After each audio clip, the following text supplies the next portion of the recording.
하나님께서 우리들에게 주신 말씀은 열왕기상 19장 1절에서 4절까지의 말씀입니다. 같이 함께 읽도록 하겠습니다. 아합이 엘리야가 행한 모든 일과 그가 어떻게 모든 선지자들을 칼로 죽였는지를 이세벨에게 말하니 이세벨이 사신을 엘리야에게 보내어 이르되 내가 내일 이맘때에 반드시 내 생명을 저 사람들 중 한 사람의 생명과 같게 하리라. 그렇게 하지 아니하면 신들이 내게 벌 위에 벌을 내림이 마땅하니라 한지라. 그가 이 형편을 보고 일어나 자기 생명을 위하여 도망하여 유다에 속한 부엘세바에 이르러 자기의 사안을 그곳에 머무게 하고 자기 자신은 광야로 들어가 하룻길쯤 가서 한 로뎀 나무 아래에 앉아서 자기가 죽기를 원하여 이르되 여호와여 넉넉하오니 지금 내 생명을 거두시옵소서. 나는 내 자손들보다 낫지 못하나이다 하고. 할렐루야. 오늘 또 하나님께서는 우리 예배를 받아주실 뿐만 아니라 우리에게 말씀하여 주신 줄 믿습니다. 우리에게 주시는 그 하나님의 말씀을 통해서 우리의 모든 부분들이 새로워지기를 주 이름으로 축복합니다. 여러분, 열왕기상 17장과 18장의 내용을 가지고 작년에 설교를 했었습니다. 그 17장과 18장의 내용을 보면 엘리야의 모습은 너무나 위대한 그런 신앙의 모습을 보게 됩니다. 아합 왕과 이스라엘 백성들에게 신앙의 도전을 줄 뿐만 아니라, 그죠? 850대 1의 신앙의 대결을 벌이고 승리한 정말 엄청난 능력의 사람으로 기록되어져 있습니다. 어떻게 그런 믿음이 가능할까? 어떻게 그런 담대한 믿음이 그의 삶을 통해서 나타날 수 있을까? 모든 믿는 자의 선망의 대상이 엘리야입니다. 그런데 여러분, 오늘 본문에서는 엘리야의 생애에 급격한 전환을 보여주고 있는 것을 봅니다. 갈멜산의 믿음의 용이 로뎀 나무 아래에서 실패한 자로 전락합니다. 갈멜산에서의 승리의 위용과 그 함성이 로뎀 나무 아래에서는 낙심 이후에 절망의 신으로 바뀌고 있는 그런 내용을 기록해 주고 있습니다. 그래서 오늘 이 본문의 말씀을 가지고 이런 제목으로 하나님의 말씀을 선포하고자 합니다.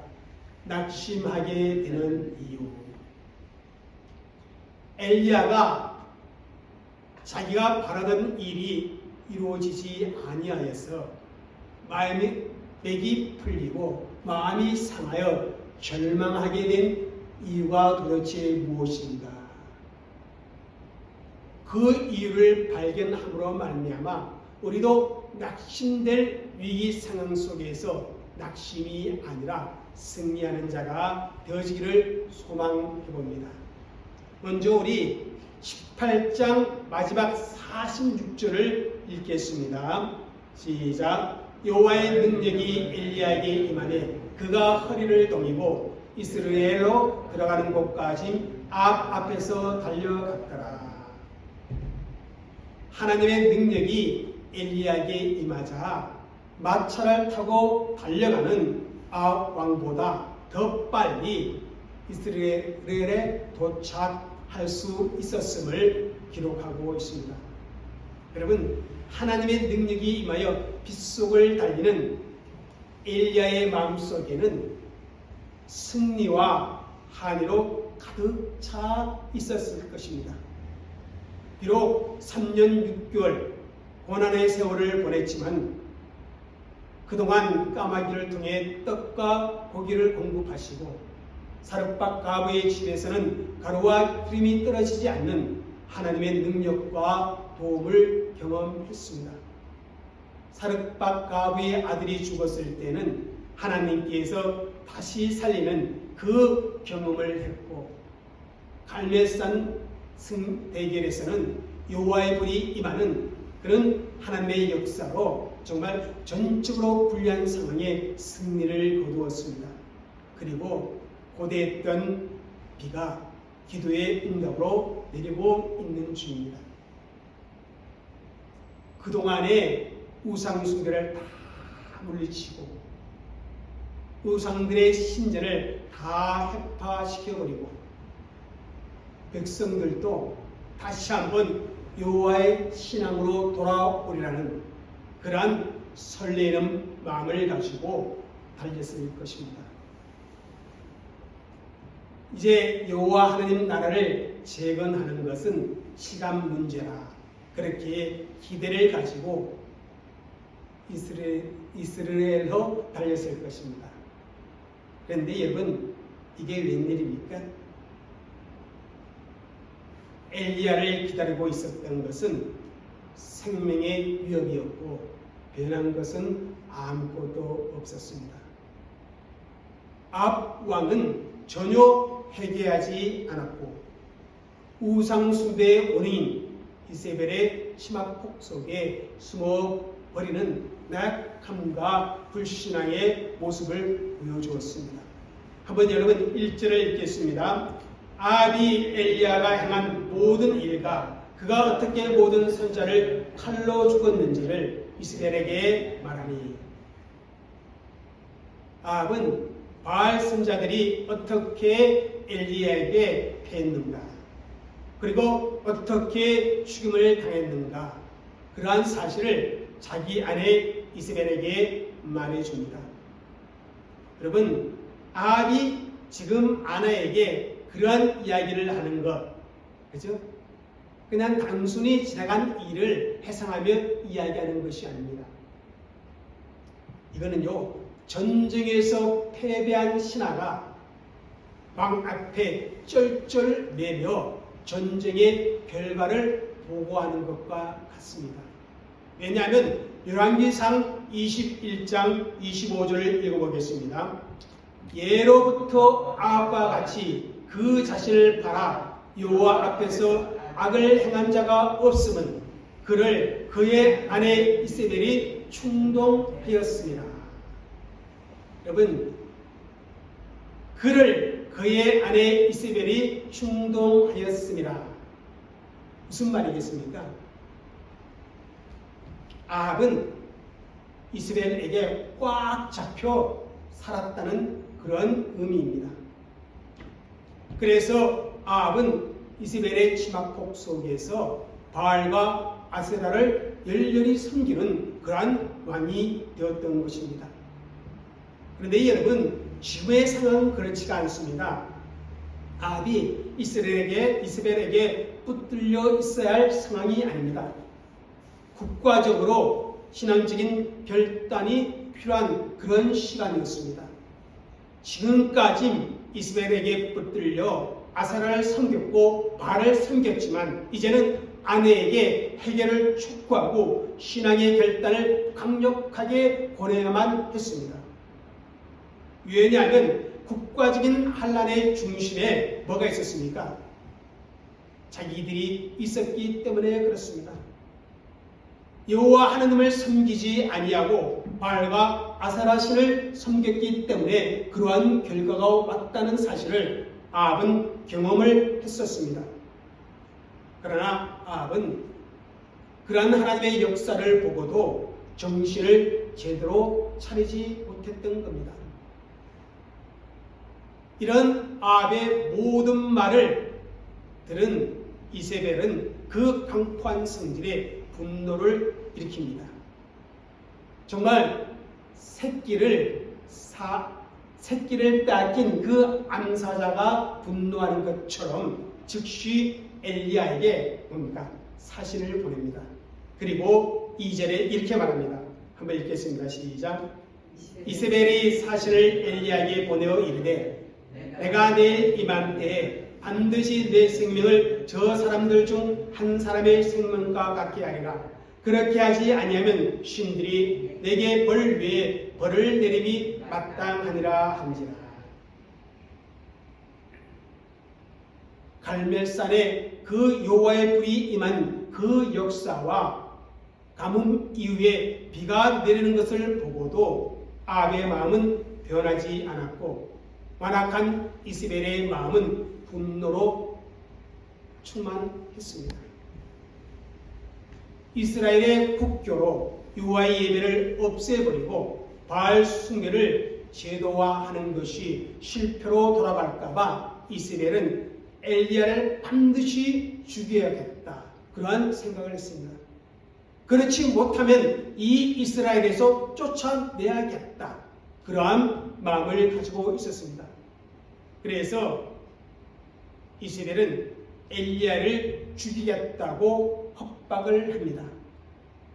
사신을 통해 그 협박의 말을 들은 엘리야는 생명의 위협을 느끼게 됩니다. 그 협박의 결과가 4절에 나오는데요. 우리 한번 4절 읽겠습니다.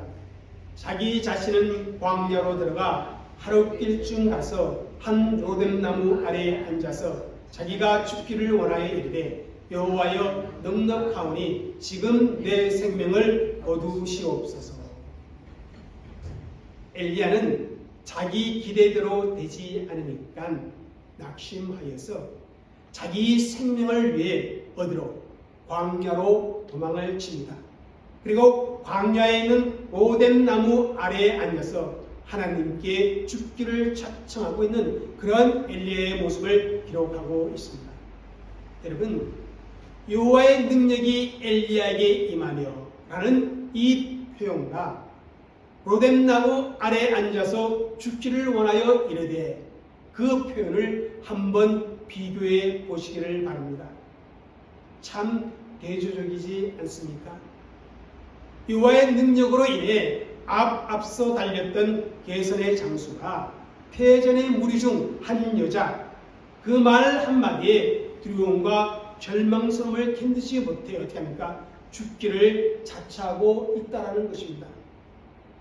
여러분, 어떻게 이럴 수 있겠습니까? 어떻게 그 위대한 믿음의 영웅이 이렇게 초췌한 패장방의 몰골로 무너져 내릴 수가 있겠습니까? 여러분, 성경에 보면요, 엘리야만 그랬던 것은 아닙니다. 성경에 보면 위대한 하나님의 종 모세도 그랬던 적이 있습니다. 민수기 11장에 가보면 백성들이 모세에게 너무 불평이 심하고 또 자신에게 주어진 그 책임이 너무 중하니까 모세가 하나님 앞에 견딜 수 없어 이런 기도를 합니다. 15절입니다. 한번 읽겠습니다.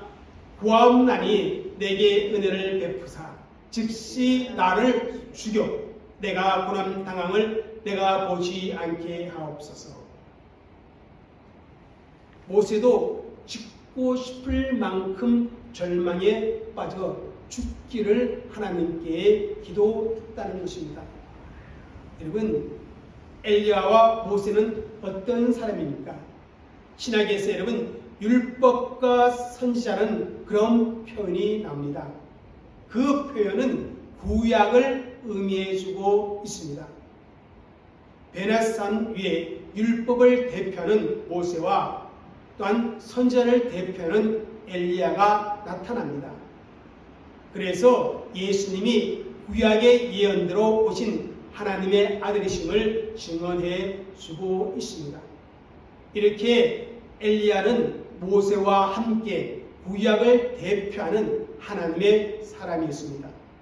그런데 이런 믿음의 사람들이 살고 싶지 않다고 절망하며 하나님 앞에 죽여달라 그렇게 기도하는 것이 놀랍지 않습니까? 여러분, 정말 엘리야와 모세와 같은 믿음의 사람들이 그렇게 낙심하여 절망해 버린다면 그럼 평범한 우리는 어떻게 하나님 앞에 바로 설 수 있겠는가, 이런 의문이 들기도 합니다. 도대체 우리 같은 연약한 사람들에게 무슨 희망이 있겠는가 그런 생각도 합니다. 그러나 성도 여러분, 성경은 분명하게 이렇게 말씀하고 있습니다. 야고보서 5장 17절 전반절입니다. 읽겠습니다. 엘리야는 우리와 성정이 같은 사람이로되. 엘리야가 비록 위대한 일들을 행했지만 그도 분명 인간의 열악성을 지르고 있는 그런 존재라는 것입니다. 엘리야가 일반 사람들과는 다르게 그죠? 기도하며 믿음의 삶을 살았지만 그도 역시 뭐예요? 사람이라는 사실입니다. 사람은 누구나 할 것 없이 완전할 수 없으나 누구나 다 연약한 존재라는 것입니다. 그래서 성경에 보면 사람을 가리켜서 질그릇과 같은 존재라는 표현이 있습니다. 깨어지기 쉬운 것이 질그릇입니다. 그렇습니다. 사람은 누구나 할 것 없이 정말 쉽게 깨어질 수가 있습니다. 성도는 누구나 할 것 없이 영적 침체와 혹은 낙심과 절망 가운데 빠질 수가 있습니다. 오늘 엘리야의 이 모습은 우리의 신앙의 삶 속에 얼마든지 일어날 수 있는 현실적인 상황을 보여주고 있는 것입니다. 그렇습니다. 저도 갈멜산과 오덴나무 밑을 얼마나 많이 왔다 갔다 하는지 모릅니다. 하루에도 수십 번 그렇습니다. 영적 승리의 함성을 지를 때가 있는 그 순간이 있는가 하면 또 낙심과 절망의 수렁에 빠져서 막연자실할 때도 있습니다. 오늘 또 그런 느낌을 여러 번 경험을 했습니다. 그래서 오늘 이 본문은 이 엘리야의 모습은 다름 아닌 저와 여러분 한 사람 한 사람의 모습일 수가 있다는 것입니다. 그럼 엘리야가 왜 낙심 가운데 빠지게 됐는지 그 이유를 오늘 본문에서 찾고 우리가 해결책을 가질 수 있기를 주님으로 축복합니다.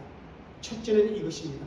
한번 읽겠습니다. 하나님을 바라보지 아니하고 상황을 바라보았기 때문에. 여러분, 엘리야는요 그동안 계속해서 하나님께 집중했지만 이 상황 속에서는 그렇게 하지 못했다는 것입니다. 여러분 3절 말씀을 읽겠습니다. 3절 말씀. 저가 이 형편을 보고 일어나 자기 생명을 위해 도망하여 유다에 속한 브엘세바에 이르러 자기의 산을 그곳에 머물게 하고. 엘리야가 이 형편을 보고 일어나 자기 생명을 위하여 도망했다. 그렇게 기록하고 있습니다. 다시 말하면 전혀 변하지 않는 상황, 자신이 기대했던 것과는 정반대의 상황을 바라보았다는 것입니다. 이세벨이 엘리야를 죽이고자 화란이 된 그 형편을 보았다는 것입니다. 지금 엘리야는 자신의 생명이 위협받는 눈앞의 상황만 주시했다는 것입니다. 바로 여기에 엘리야가 낙심하게 된 문제가 있는 것입니다. 이세벨은 크게 보았지만 지금까지는 자신을 인도하시며 훈련시키시고 자신의 삶 속에 역사하시는 여호와 하나님을 보는 그 믿음의 눈이 그 순간에 어떻게 됐어요? 닫혀져 버렸다는 것입니다.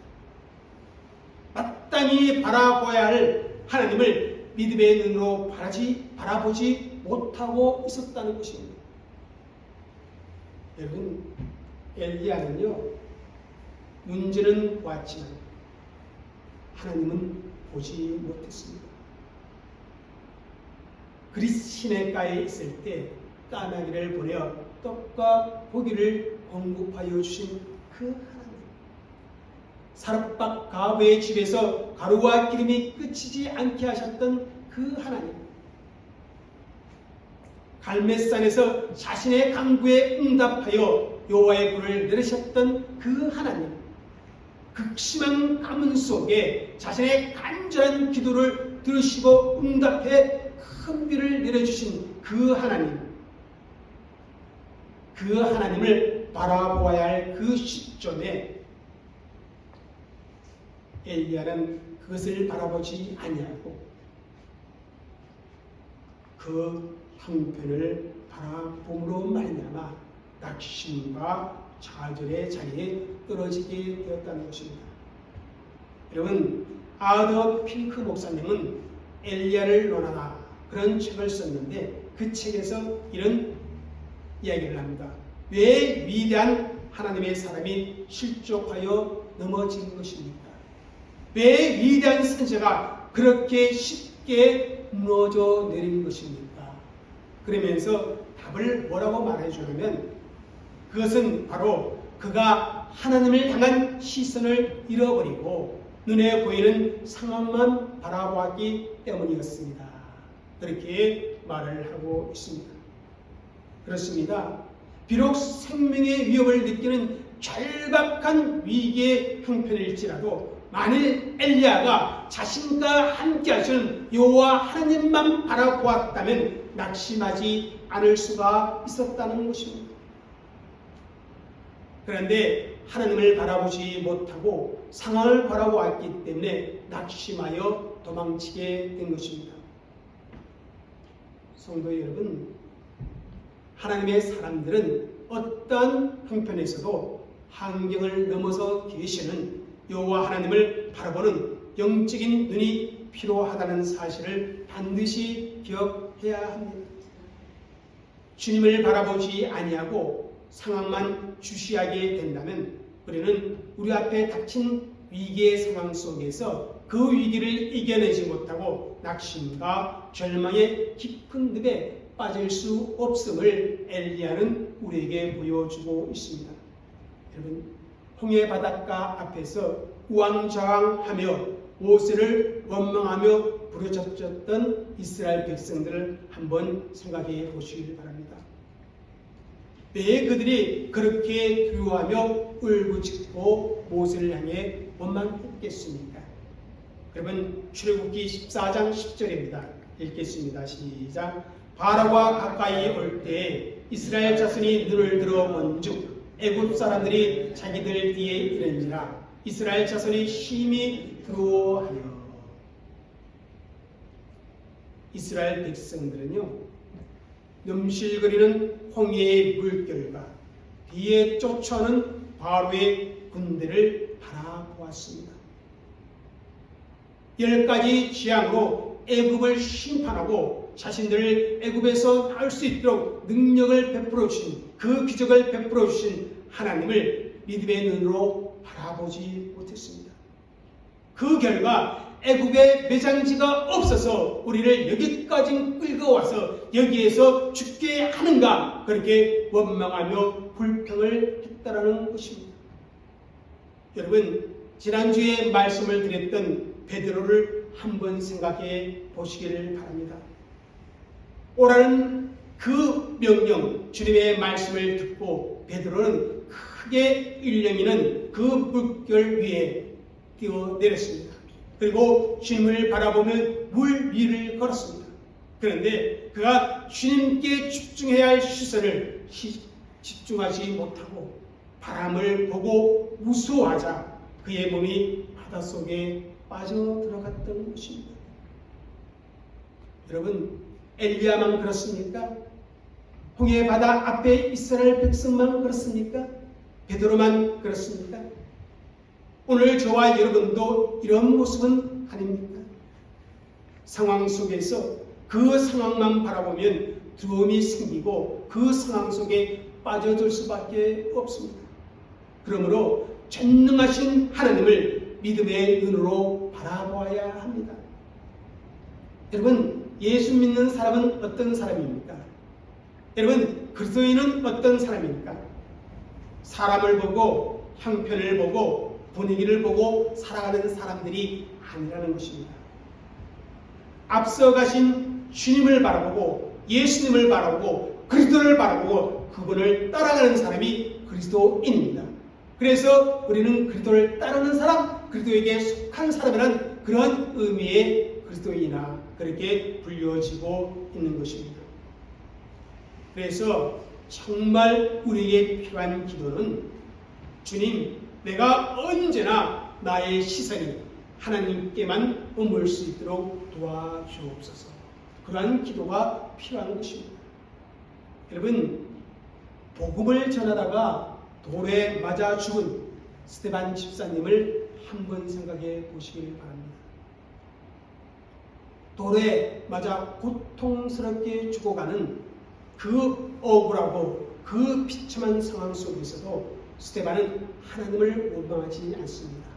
울부짖지 않습니다. 자신을 돌로 치는 그 사람들을 향해 저주의 말을 퍼붓지 않습니다. 오히려 이 죄를 그들에게 돌리지 말아달라고 하나님께 중보의 기도를 드립니다. 여러분, 어떻게 그럴 수가 있겠습니까? 사도행전 7장 55절에 그 이유가 나옵니다. 한번 읽겠습니다.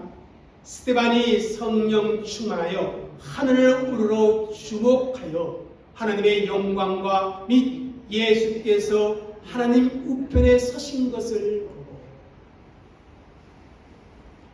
그는 그 고통의 순간, 세상적으로 보면 가장 비참한 그 순간에 하늘을 우러러 주목하였다라고 말씀을 기록하고 있습니다. 유대인들에게 억울하게 돌팔매질 당하는 그 순간도 하늘을 향한 그의 시선을 거두지 않았다는 것입니다. 하나님을 향한 자신의 시선을 거두지 않고 그 순간에도 그 시선을 하늘에 두었습니다. 그래서 하나님 우편에 서신 예수님을 보았다라고 말씀은 기록하고 있습니다. 여러분, 성경이에요. 예수님이 하나님 우편에 있었을 때 표현은 항상 앉아 계신 것으로 표현합니다. 그런데 오늘 본문에 사도행전 7장 55절에는 서 계신 예수님을 표현하고 있습니다. 여기에 유일합니다. 성경학자들은 이 본문을 이렇게 해석을 합니다. 스데반이 돌에 맞아 죽는 그 순간 스데반이 승리하기를 간절히 원하는 예수님께서는 앉아서 응원할 수가 없어서 어떻게 했다? 서서.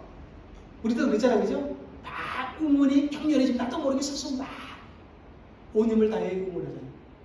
그처럼 스데반을 응원하기 위해 예수님이 보좌에 일어섰다. 그렇게 얘기를 합니다. 하여튼 스데반은 마지막 두려운 그 순간에도 그 시선을 하늘을 향했습니다. 그래서 죽는 그 순간에 오히려 어떻게 해요? 천사와 같은 미소를 지었음을 성경은 기록하고 있는 것입니다. 여러분, 믿음이 무엇입니까? 다양하게 표현하지만 오늘 본문을 통해서 믿음은 하나님을 바라보는 것이다. 그런데 우리 믿는 자에게 불신은 무엇인가? 하나님을 바라보는 우리의 시선을 놓치는 것이다. 그렇게 말씀을 드릴 수가 있습니다. 사랑하는 성도 여러분, 어떠한 형편에 있든지 그 형편을 바라보고 그 형편을 묵상하지 마시고 하나님을 바라보는 귀한 성도들이 되시기를 주의 이름으로 축복합니다. 둘째는 오늘 본문에 보니까 엘리야가 어떻게 했냐면 이렇게 했습니다. 하나님의 말씀과 상관은 홀로 서기 했다. 여러분, 우리 4절 말씀을 다시 한번 읽겠습니다. 시작. 자기 자신은 광야로 들어가 하룻길쯤 가서 한 노된 나무 아래에 앉아서 자기가 죽기를 원하여 이르되 여호와여 넉넉하오니 지금 내 생명을 거두시옵소서. 나는 내 조상들보다 낫지 못하나이다 하고. 여러분, 17장과 18장에 엘리야의 행동을 잘 상기해 보시기 바랍니다. 엘리야가 한 장소에서 다른 장소로 옮길 때마다 또 어떤 일을 행하고자 했을 때마다 항상 하나님의 말씀을 기다렸습니다. 그는 하나님의 말씀이 임한 후에 행동을 했음을 보여주고 있습니다. 그런데 오늘 본문은 그렇지가 않습니다. 하나님의 말씀이 없었습니다. 또한 엘리야는 하나님의 말씀을 기다리지도 않았습니다. 그는 형편을 보고 스스로 행동하는데 일어나 어떻게요? 도망했다. 그리고 자기 자신은 광야로 들어가 이렇게 표현해요. 자기 자신은 광야로 들어갔다는 말은 뭐냐면 자기의 생각, 자기의 판단, 자기의 뜻대로 했다는 의미의 말씀입니다. 하나님의 말씀과는 상관없이 홀로 서기를 했다는 것입니다. 엘리야는 지금까지 철저하게 하나님의 말씀에 순종하는 훈련을 받고 그렇게 행동한 사람이었습니다. 그런데 지금 이스벨에게 생명의 위협을 받는 그 위기의 순간에 직면하니까 하나님의 말씀과는 상관없이 스스로 광야길을 떠나버린 것입니다. 이것이 바로 엘리야가 낙심 가운데 깊은 절망으로 들어간 이유가 되어졌다는 것입니다. 하나님의 말씀과 상관없이 홀로 서는 그러한 성도들의 어리석은 태도를 엘리야는 우리에게 보여주고 있는 것입니다. 여러분, 우리 자녀들은 성장하면 그죠? 부모 말씀과 상관없이 홀로서기 하며 자립합니다. 그런데 신앙은 아닙니다. 하나님의 믿는 성도들은 평생 하나님의 말씀을 따라 하나님의 말씀을 붙들고 이 세상 가운데서 하나님의 뜻을 이루는 거룩한 삶을 살아가야 할 존재들입니다. 성도에게 있어서 하나님의 말씀과 상관없는 홀로서기란 뭡니까? 곧 영적 탄력과 같습니다. 하나님의 말씀 없이 한 발짝도 움직이면 안 되는 사람들이 바로 그리스도인들입니다. 그러므로 오늘 이 시간 정말 내가 낙심하여 절망에 빠지지 않기 위해서는 어떻게 해야 한다? 하나님의 말씀을 붙들어야 한다.